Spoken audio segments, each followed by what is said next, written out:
Hello friends, यदि आप pregnancy की कोशिश कर रहे हैं और गर्भधारण करने के लिए ट्राई कर रहे हैं बट फिर भी आपको प्रेगनेंसी नहीं हो रही है, तो मैं doctor Sushila Saini, gynaecologist obstetrician, आज आपको ये बताने जा रही हूँ कि आखिर जल्दी प्रेगनेंसी कैसे हासिल की जाए। जब भी आप प्रेगनेंसी के लिए ट्राई कर रहे होते हैं तो आप एक तरीके से एक टारगेटेड अप्रोच चल रहा होता है कि हाँ, मुझे इस महीने तो रिजल्ट चाहिए ही चाहिए। और जब 2 या 3 महीने 4 महीने ट्राई करने के बाद भी आपको प्रेगनेंसी नहीं होती है तो बहुत निराशा और हताशा होती कि आखिर क्यों मुझे प्रेगनेंसी नहीं हो रही है और मुझे ऐसा क्या करना चाहिए कि जिससे मुझे जल्दी से प्रेगनेंसी हो जाए। तो सबसे इम्पॉर्टेंट बात है कि जब भी आप प्रेगनेंसी प्लान करते हैं तो आपको ये इवेल्युएट करना होगा कि आप और आपके पार्टनर में हेल्थ वाइज कोई इशू नहीं हो। जब भी अगर हेल्थ वाइज कोई इशू हो तो पहले उसे सॉर्ट आउट किया जाए, देन ही प्रेगनेंसी प्लान की जाए।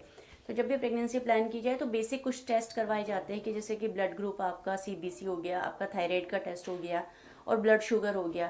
तो एटलीस्ट मोटे तौर पर कोई बीमारी बीपी की, शुगर की या थायराइड की नहीं होनी चाहिए, जिससे कि आसानी से प्रेगनेंसी हो सके।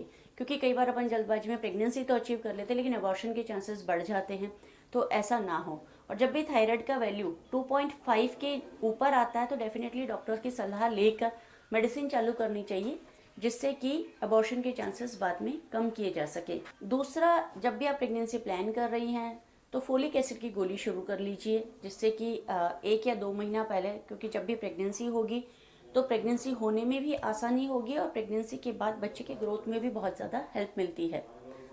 तीसरा, प्रेगनेंसी प्लान करने के लिए आपका और आपके पार्टनर का साथ रहना ज़रूरी है।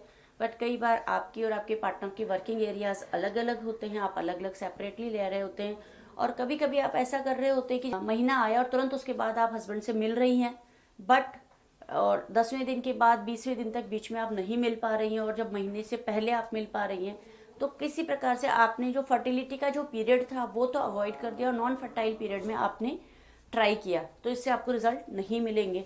तो इसलिए जब भी आप प्रेगनेंसी का प्लान करें तो अपना जो मेंस्ट्रुअल साइकिल है उसको चार्ट आउट कर लीजिए कि कितने दिन का साइकिल है, यानी कि अगर आपका किस दिन शुरू हो रहा है, किस दिन खत्म हो रहा है। तो 3-4 महीने का जब आप देखेंगे तो आपका साइकिल का लेंथ आपको मिल जाएगा कि 28 दिन का साइकिल है, 30 दिन का साइकिल है या 25 दिन का साइकिल है। और जितने भी दिन का साइकिल है आप उसमें पीछे से 14 दिन घटा दीजिए। तो जिस 14वां दिन होता है उसी दिन ओव्यूलेशन होता है, यानी कि अंडा बन के फूटता है। और जब अंडा बन के फूटता है तभी प्रेगनेंसी होने के चांसेस सबसे ज़्यादा होते हैं। यानी कि जब अंडा बन के फूटने के पिछले 2 या 3 दिन पहले से अगर आप ट्राई करने लगेंगे तो प्रेगनेंसी होने के चांसेस काफ़ी ज़्यादा बढ़ जाते हैं। और यदि अगर आप इतना कैलकुलेशन नहीं कर सकती हैं तो डेफिनेटली आप ये कर सकते हैं कि महीने के 10वां दिन से लेकर महीने के 20वें दिन तक, जो महीने के बीच के 10 दिन हैं, उनमें आप ट्राई कीजिए। और ऑल्टरनेट डे अगर आप इंटरकोर्स करती हैं तो बिना स्ट्रेस के, बिना किसी प्लानिंग के आप प्रेगनेंसी अचीव कर सकती हैं। इसके साथ ही यदि आपने अगर सीमन एनालिसिस नहीं करवाया है अपने पार्टनर का तो वो भी करवा लेना चाहिए, क्योंकि कई बार सीमन में कोई प्रॉब्लम हो सकती है, कोई इन्फेक्शन हो सकता है, स्पर्म्स का नंबर कम हो सकता है, मोटिलिटी कम हो सकती है, उसकी वजह से भी प्रेगनेंसी अचीव होने में दिक्कत आती है। तो वो अगर टेस्ट आप करवा लेंगे तो डेफिनेटली आपको ये पता रहेगा कि एटलीस्ट सीमन एनालिसिस में या सीमन में कोई प्रॉब्लम नहीं है या मेल पार्टनर का कोई प्रॉब्लम नहीं है जिसकी वजह से प्रेगनेंसी होने में दिक्कत आ रही हो। अब जब आपके पीरियड्स रेगुलर हैं या इरेगुलर हैं, उस पर भी कई चीज़ें डिपेंड करती है। अगर आपके पीरियड्स रेगुलर नहीं है तो ओव्यूलेशन का तारीख भी डिसाइडेड नहीं होगा और फिर आप इंटरकोर्स का टाइम भी डिसाइड नहीं कर पाएंगी, तो उससे भी प्रेगनेंसी होने में तकलीफ आती है। तो अगर आपके पीरियड्स इरेगुलर हैं तो एक बार डॉक्टर की सलाह ले लीजिए। कई बार पीसीओडी टाइप की बीमारियां होती है जिसमें महीना समय पर नहीं आता है और पीसीओडी में अंडा बनता तो है लेकिन फूटता नहीं है, जिसकी वजह से प्रेगनेंसी नहीं होती है।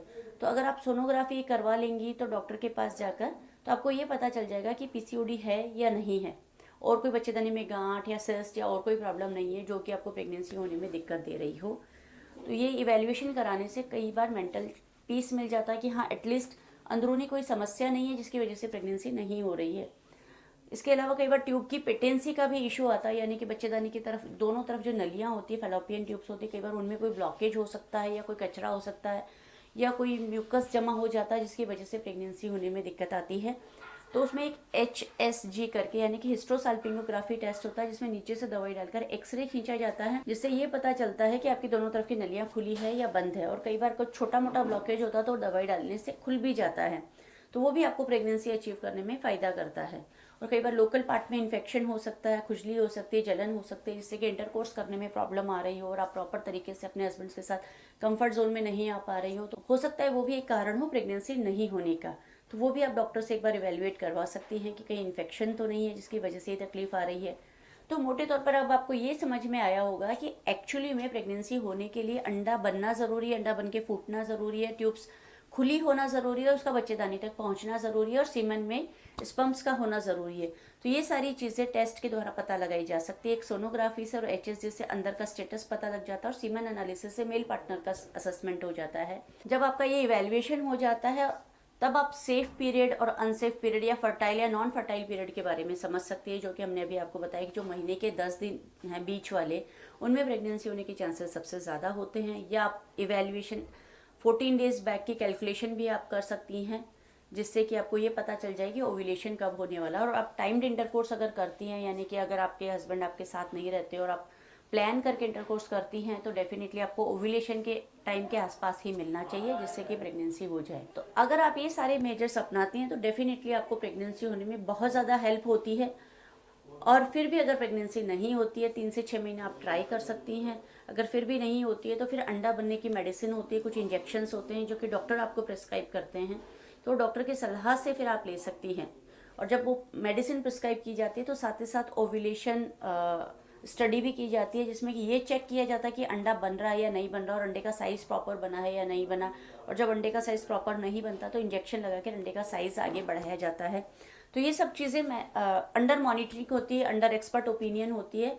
तो ये सारा जब भी आप करवाएं तो डॉक्टर की सलाह के साथ करवाइए, ताकि आपको जल्दी से प्रेगनेंसी अचीव हो जाए। होम रेमेडीज़ हमने आपको समझा दी हैं। 3 से 6 महीने से ज़्यादा ट्राई ना करें, क्योंकि ज़्यादा टाइम ख़राब होता है तो उम्र बढ़ जाती है और ओव्यूलेशन की क्वालिटी भी थोड़ी सी, जैसे जैसे उम्र बढ़ती है तो अंडे की क्वालिटी अच्छी नहीं रहती है, साथ ही अबॉर्शन के चांसेस बढ़ जाते हैं और प्रेगनेंसी होने के चांसेस भी कम हो जाते हैं।